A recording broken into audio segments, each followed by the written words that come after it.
Good morning, children. I am Alonica May G. Garo from Bachelor of Elementary Education 2. So for today's video, I will be showing you my demonstration on physical activities or the physical education grade 5 quarter 2 on our lesson, which tackling traditional games and its type. So we already tackled illustrating physical activities that refers to the movements of our body to increase the energy expenditure. So as we can see, this is the what do you call this? This is the sometimes or some traditional games that we can be able to play on daily living. So luksong tinik, patintero, saranggola, luksong lubid at iba pa. So we will heading first on the objective of the study.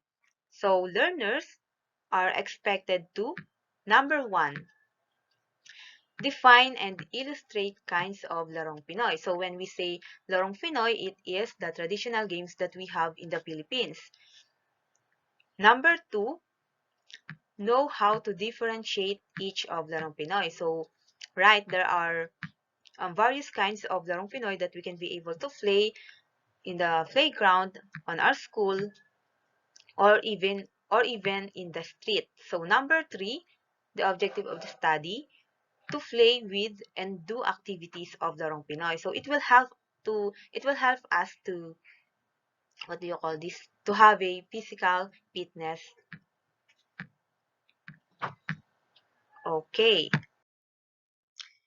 So traditional games, it says that it refers to the games that society have and has played for many years and become a habit to do it.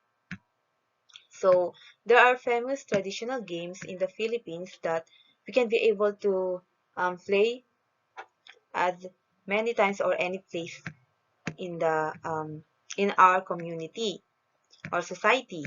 Number one is patintero. Offensive team have to spread their hands to stop defensive team on going out from the line.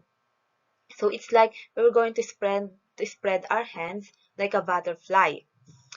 It derives from the Spanish word tinta, which refers to the drawn lines. It is one of the most popular Filipino games that play as an outdoor activities in a rectangular grid ground. It develops one's motor skills, hand-eye coordination, and strategic thinking.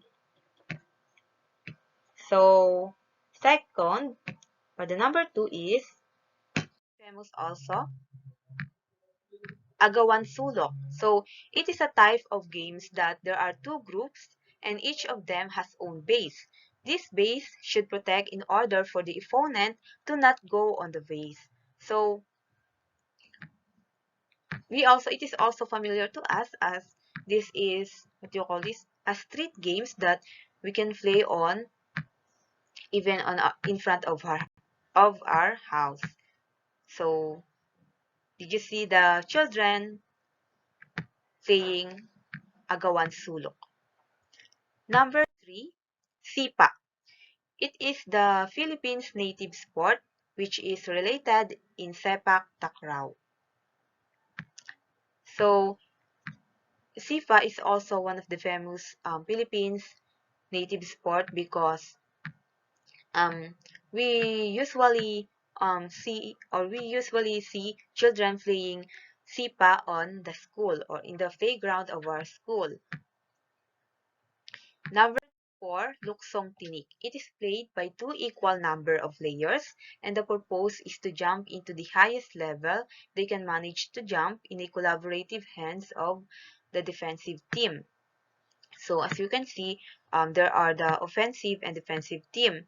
They will go to jump throughout the hands of defensive team. So number five, tumbang preso. It is a street games that we happen to see um, on the street. It is by throwing a slipper at a can or bottle and start to run for hiding. So we do you call this? We played it many times, and until now it is one of the famous traditional games that we can be able to play. So that's all of the famous traditional games in the Philippines. But I will be mentioning to you some of the larong Pinoy that we can also play. Tumbang Preso, Luksong Baka, Luksong Tinik,